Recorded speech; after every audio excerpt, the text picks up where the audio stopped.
Muy buenos días. En el día de hoy vamos a analizar un poco de lo que es el tema 9, referido a la resistencia al esfuerzo cortante de los suelos.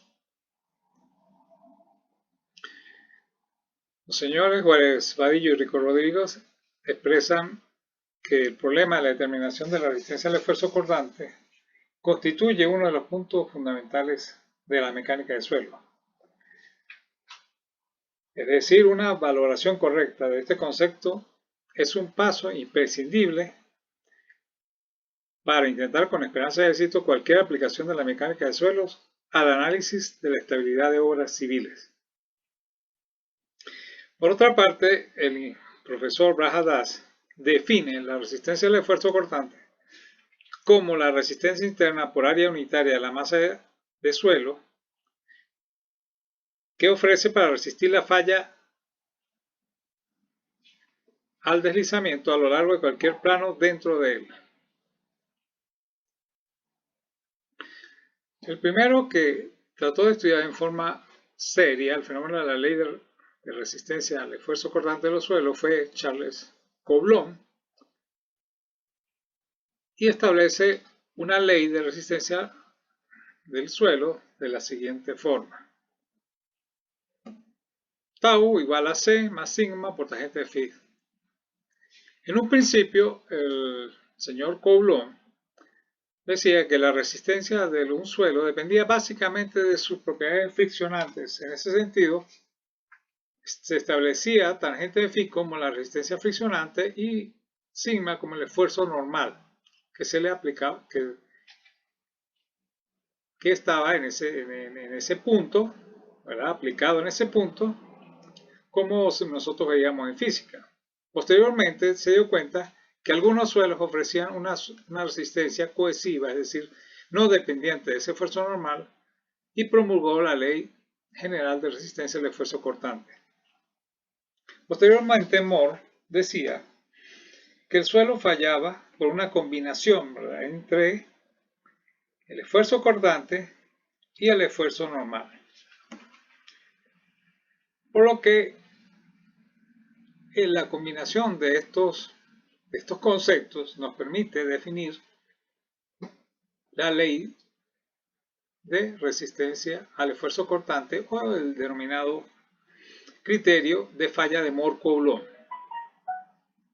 donde la expresión nos denota una recta con origen en C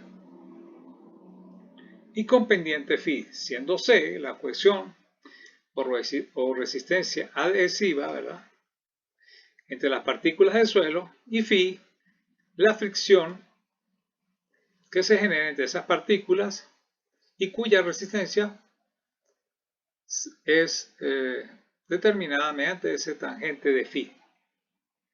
Entonces, el criterio de falla de Moore-Coulomb más o menos expresa que la rotura por corte comienza en un punto de la masa del suelo cuando en alguna superficie de este se alcanza una combinación crítica entre el valor de la tensión normal que tenemos acá y la tensión tangencial o de corte.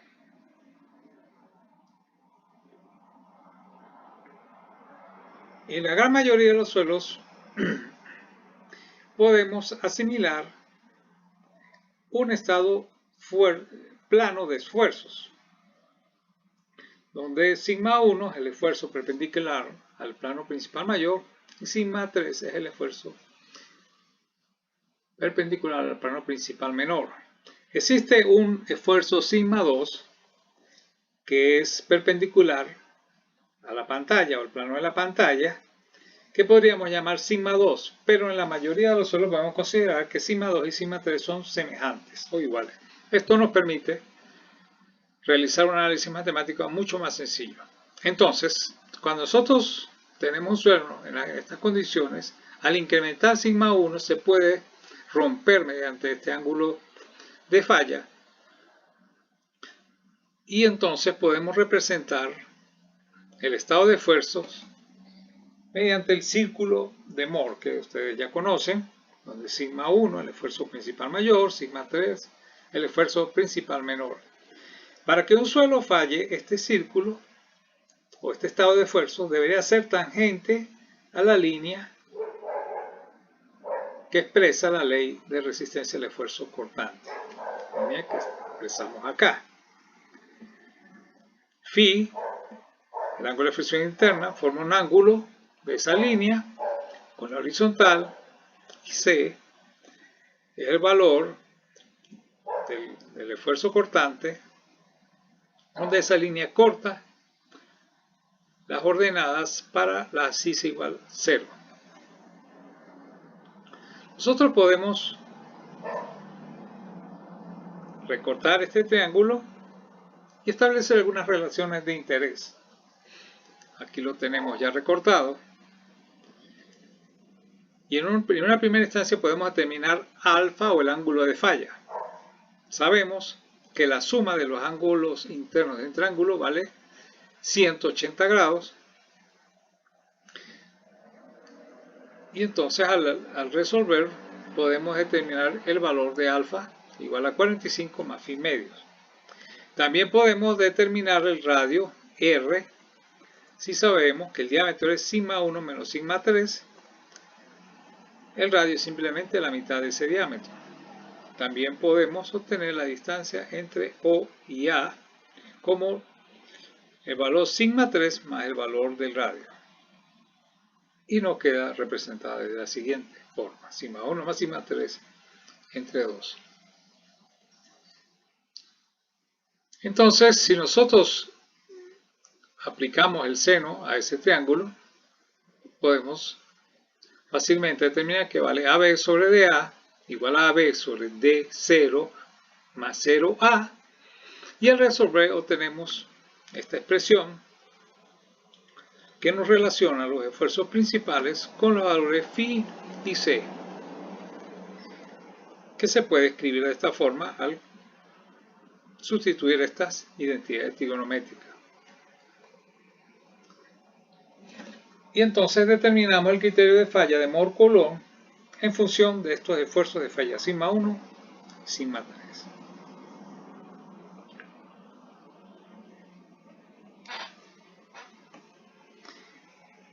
La envolvente de falla definida anteriormente se puede considerar válida en el caso de que tengamos un suelo seco. Terzaghi pudo determinar que cuando el suelo está saturado, la aplicación de esta línea de rotura se considera válida solo si el esfuerzo normal de la ecuación de esta envolvente se reemplace por la presión normal efectiva. Entonces se aplica el principio de esfuerzos efectivos a esta ley de resistencia al esfuerzo cortante. Entonces, cuando las abscisas del diagrama de Mohr representan las presiones efectivas, la inclinación de la línea de rotura se conoce como ángulo de resistencia al corte del material, y la intersección para el origen para sigma n' igual a 0 se llama comúnmente cohesión. Entonces, los materiales que satisfacen estas condiciones se denominan materiales plásticos ideales, y sus características de corte se definen por medio de los parámetros C y Φ.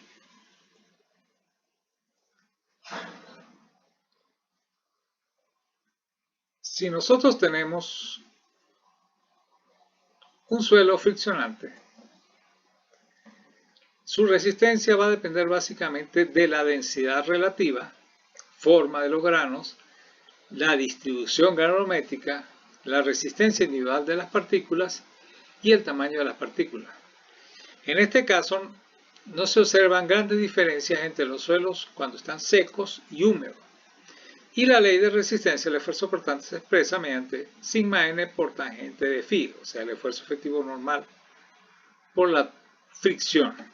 Entonces, en este caso, el valor de C se considera 0. En el caso de los suelos cohesivos, es decir, los que tengan cohesión o valor de C, la resistencia depende de la historia previa de consolidación, las condiciones de drenaje, la velocidad de aplicación de las cargas y de la sensibilidad de su estructura. Entonces, en el caso que tengamos una arcilla normalmente consolidada de baja a media sensibilidad, la cohesión se puede considerar despreciable y su resistencia está dominada básicamente por la fricción de ese suelo. Ahora bien, si tenemos una arcilla preconsolidada, la ley que gobierna la resistencia al esfuerzo cortante tiene dos características. Si el esfuerzo es menor que el esfuerzo de preconsolidación, tiene un comportamiento general con cohesión. Ahora, si el esfuerzo aplicado es mayor que ese esfuerzo de preconsolidación, tiene un comportamiento muy similar a un suelo normalmente consolidado o un suelo granular limpio. Entonces, en este caso, podríamos decir que en la rama de recompresión tiene este comportamiento, entre tanto en la rama virgen o rama de compresión tendría este comportamiento. Hay una característica que tienen las arcillas cuando están saturadas y es la denominada resistencia a corto plazo.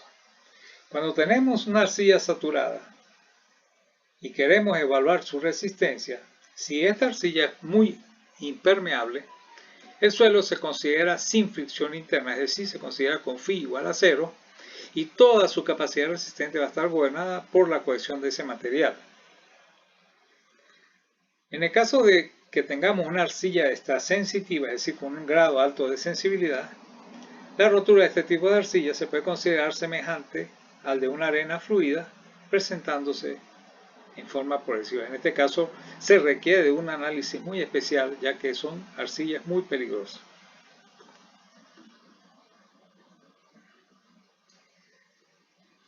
Para determinar los parámetros de resistencia al esfuerzo cortante, C y phi, es decir, los que gobiernan la ley de resistencia al esfuerzo cortante, lo podemos hacer en forma básica por dos metodologías, o lo hacemos en laboratorio o en campo. Las pruebas más comunes de laboratorio son las pruebas de corte directo y las denominadas pruebas triaxiales, las cuales se dividen básicamente en tres tipos de acuerdo a la condición de drenaje del suelo cuando se ensaya.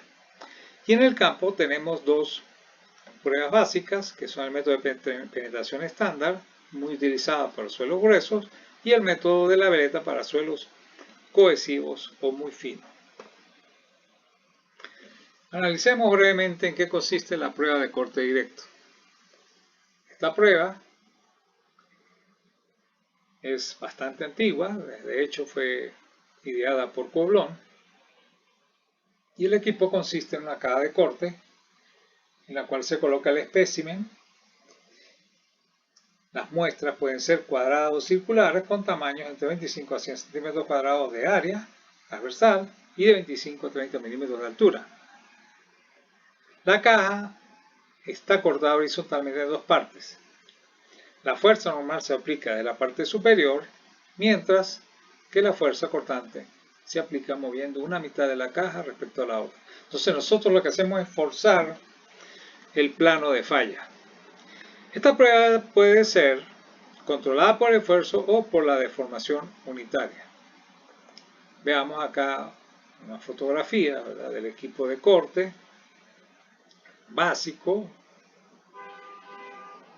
¿verdad? Una mesa relativamente pequeña.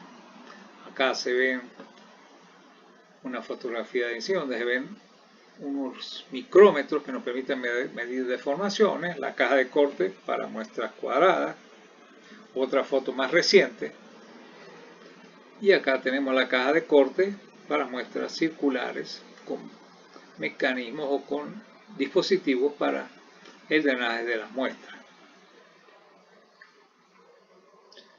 Si las pruebas están controladas por esfuerzo, la fuerza cortante se aplica en incrementos iguales hasta que falla la muestra, midiéndose los desplazamientos tanto horizontal como vertical. Este es el método que aunque no arroja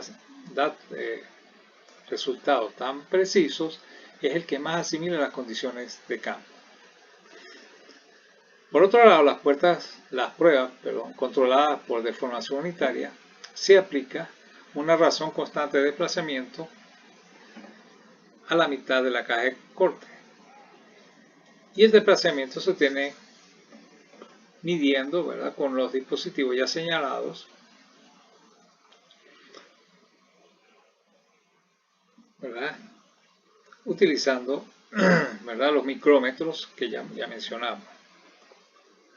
Entonces, estas pruebas deben repetirse por lo menos a 3 especímenes similares, es decir, 3 muestras idénticas con diferentes esfuerzos normales, es decir, sigma 1, sigma 2, sigma 3, incrementando la fuerza normal, lo cual es graficarnos versus la fuerza resistente al corte. Luego trazamos en una gráfica los esfuerzos normales versus los esfuerzos resistentes al corte y obtenemos una recta que nos define phi como C, el ángulo de fricción interna como el valor de la cohesión. Entonces, nosotros aplicamos la fuerza vertical N1, el área de sección transversal es esta amarillita que está acá, ¿verdad? Y mediante este desplazamiento medimos la fuerza que es necesaria para cortar o cizallar la muestra.